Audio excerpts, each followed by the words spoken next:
que le pegamos. Raúl Campanella, Sí. bienvenido, un gusto en tenerte, un gran amigo, bueno, vinculado al POR desde casi toda la vida, bueno, siempre volviendo a Paysandú. Y Paysandú es un centro social, cultural, histórico, hay muchas cosas acá. Peso del movimiento sindical, participé de la fundación del Frente Amplio en el 71. Acá hubo un mérito particular, los comités, un poco empírico, pero surgieron antes que la coalición. Surgió el movimiento antes que la coalición, porque había una necesidad inviolable de juntarse, ¿no? Juntarse a la izquierda. Entonces, cuando descendió la propuesta de fundar el Frente el 5 de febrero, ya a fines del 70 se estaban organizando. La gente, no el funcionamiento de representantes, de los partidos, etcétera, ¿no? Sino que había militantes de varios partidos. Empezamos con una audición en la 39. Entonces Paysandú es mucha cosa para la izquierda, para el Frente Amplio. ¿En cuánto ayudó ese pasado industrial que generó organización sindical? Y la vida colectiva, la vida de las fábricas, el producir, el crear riqueza social en forma colectiva, da la base de un sentimiento, de una formación también que lleva a la organización sindical, a la experiencia sindical, y de la experiencia sindical se hace junto con la experiencia política. Es la base, no olvidemos que el Frente Amplio se funda 4 o 5 años después de la Convención Nacional de Trabajadores, cuando logró unificarse el movimiento sindical en sindicatos únicos, después federaciones y después la central. No es nada casual que en el discurso, aunque a veces se oculta esa parte del discurso de Seregni, haya dicho el 26 de marzo del 71, somos un movimiento nuevo. Dicen que somos un movimiento nuevo, pero tenemos un viejo programa, el programa de la Convención Nacional de Trabajadores, dijo Seregni. Entonces, claro, todo eso, y en Paysandú, eso fructificó. Es como Juan Lacase. Juan Lacase se pueden cerrar las fábricas, o se han cerrado en mayoría, pero queda una tradición para eventos que tuvo el frigorífico. Es decir, hay poblaciones que tienen una impronta proletaria, digamos, una impronta obrera, que ha penetrado en la sociedad, y más allá, después de las crisis industriales, de las crisis productivas, ¿no? De la compra de empresas por las transnacionales, de individuos que roban a la banca nacional y dejan a cientos de trabajadores en la vía.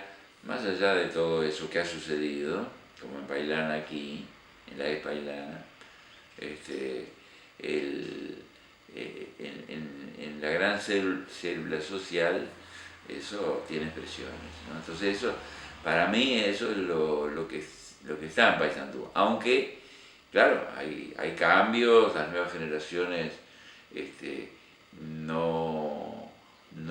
en parte recogen esa tradición y en parte no. Y en ese marco, el POR, ¿cómo te acercás al POR? Para, bueno, quienes nos están escuchando y viendo, hay una sede que todavía se mantiene en calle Charrúas, con un muy lindo letrero que llama la atención. Sí. Bueno, nos hemos preocupado primero de querernos nosotros mismos, ¿no? Tratar de hacer bien las cosas. Ahí hay un principio cristiano que es muy dialéctico, ¿no? Que dice, ama a los demás como te amas a ti mismo. Que también quiere decir, para amar a los demás tenés que quererte vos. Para querer a la sociedad, para querer al frente, vos sos el primer individuo. Entonces, está bueno no quedarse en el aprecio a cada uno, a cada persona o a cada grupo, pero yo era de origen cristiano, ¿no? Y me empecé a decir socialista, y fui muy atraído por las ideas del posadismo, y en particular por la personalidad de Homero Cristal y J. Posada, un dirigente obrero argentino, organizador de esa corriente del marxismo, leninismo y trotskismo, que es el posadismo. ¿Y por qué? Y bueno, porque el posadismo, entre otros, tuvo la cualidad de ver en la Unión Soviética y en el campo socialista todo el progreso que significaba la eliminación del capitalismo, o el proceso de construcción del Estado obrero, y al mismo tiempo, y era muy difícil eso, por eso los trotskistas son una corriente minoritaria y a veces muy minoritaria, era difícil hacer la separación, sobre todo en aquella época, entre la estructura del Estado y la dirección política. Nosotros criticamos la dirección política, nos diferenciábamos, pero la dirección comunista y la base comunista entendía que era una misma cosa, que estructura y dirección eran lo mismo. Entonces, eso fue a mi criterio un acierto teórico, ¿no? Y después político y después organizativo, de comprender que había que luchar por el socialismo, pero que había que volver a las bases del funcionamiento de la dictadura del proletariado real, democrática, revolucionaria, con libertad de tendencias, con libertad de discusión dentro de la revolución, que fue lo que el estalinismo, por determinadas condiciones históricas, liquidó, ¿no? Y hizo un partido único, pero con una ideología burocrática única, impuesta. Entonces, para mí eso significó una confianza, ¿no? Confianza en constatar, porque tú vas constatando lo que vas aprendiendo, lo que vas tomando como tu posición con la realidad, ¿no? Tienes que verlo con la realidad. Por ejemplo, el desmantelamiento gorbachoviano y yeltsiniano de aquellos individuos, no ellos, sino lo que representaban de la Unión Soviética, llevó al movimiento comunista mundial a una gran crisis de decepción, ¿no? A una crisis de quiebra. Hay grandes partidos comunistas que desaparecieron, como el Partido Comunista Italiano, por ejemplo. La virtud del Partido Comunista Uruguayo, a pesar de los intentos de la mayoría de su dirección por disolverlo, ¿no? Aquel documento del que era secretario general Jaime Pérez, hubo una reacción dentro del Partido Comunista que nosotros, dentro de las capacidades nuestras, estimulamos. Nosotros sacamos un documento que decía, frente a la propuesta de Jaime Pérez de disolver el Partido Comunista, aunque le daba otro nombre, reafirmar las bases militantes del Partido Comunista, porque nosotros no somos de lo que creemos, que el único partido revolucionario somos nosotros, sería un desquicio eso, ¿no? Entonces los instrumentos hay que mantenerlos, ¿no? Y tan es así que con el Partido Comunista, después de muchas polémicas, de décadas y incluso de enfrentamientos, formamos el Frente Amplio. Y antes estuvimos juntos en la formación, guardando la diferencia de peso, ¿no? Del movimiento sindical y de la Convención Nacional de Trabajadores, Mauro. En alguna oportunidad dijo, Tabaré Vázquez, el expresidente, que en los regímenes soviéticos, o en los países detrás de la cortina de hierro, se sacrificó la igualdad en aras de la libertad. Se sacrificó la libertad en aras de la igualdad. La libertad en aras de la igualdad. ¿Hay algo cierto en eso? Bueno, habría que profundizar un poco, porque el tema de la lucha de clases lleva a la imposición de una clase sobre otra. Nosotros somos defensores de la dictadura del proletariado, que significa que la imposición de las mayorías productivas, productoras, de los trabajadores sobre la propiedad y sobre los detentadores de la propiedad. Eso significa que, pongamos ejemplo, tú puedes iniciar un proceso democrático revolucionario por vías institucionales, pero hay un momento que hay que dar el salto, porque ¿qué pasó en Chile con Allende? La Unidad Popular tenía un programa revolucionario por vía democrática, pero eso tuvo un límite. ¿Cuál fue el límite? Las reformas. Cuando las reformas llegaron a empezar a cuestionar el sistema capitalista, hubo un levantamiento. Y no fue un levantamiento chileno, fue un levantamiento promovido por el capitalismo mundial y por el imperialismo. ¿Qué pasó con Evo Morales, con 14 años de gobierno? ¿No? ¿Cuál fue la imprevisión de estos procesos? Y que, entre otras cosas, no cambiaron el aparato armado, no cambiaron las Fuerzas Armadas, las fuerzas policiales. ¿Quién terminó sacándolo a Evo? ¿Quién terminó dando el golpe contra Allende? Las estructuras al servicio del capitalismo, ¿no? Entonces, cuando dicen, oh, qué horror la dictadura del proletariado, es que si el proletariado no se impone el enemigo, se impone el sistema, porque ellos son democráticos hasta que se cuestiona el sistema. Esa es la clave. Entonces, lo que dijo Tabaré, hay que ver qué quiso decir, porque si se refería a la discusión dentro del movimiento obrero, que fue impedida, hicieron un partido único de carácter burocrático que impedía la discusión dentro de la revolución, yo estoy de acuerdo. Ahora, si la referencia tiene que ver en relación al sistema, que había que, como en una época, me acuerdo la posición del Partido de los Trabajadores de Brasil, que decía que había que hacer elecciones en Cuba. Nosotros lo que estamos de acuerdo en Cuba es que el Partido Comunista de Cuba abra la discusión a todas las corrientes, a los trotskistas, a los socialistas dentro de la revolución, pero no estamos de acuerdo con que legalice los partidos del sistema, que ya no hay burguesía en Cuba, entonces sería legalizar al Partido Demócrata, al Partido Republicano dentro de Cuba, sería legalizar la contrarrevolución.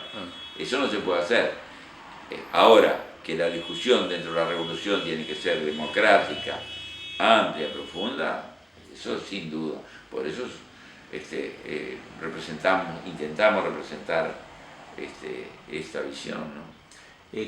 Bueno, a propósito de Tabaré Vázquez, ¿cuál ha sido tu vínculo con él? ¿Trabajaste en la Intendencia de Montevideo? Bueno, Tabaré me conchabó en la Intendencia. Yo fui en el 89 nos llamó al POR. Nosotros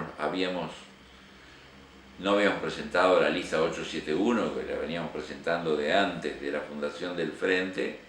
871, por recuerdo, la Comuna de París, que fue el primer movimiento de los trabajadores en el mundo, de la clase obrera, que llegó a ejercer el gobierno muy poquito tiempo, unos meses, la Comuna de París, que fue en 1871,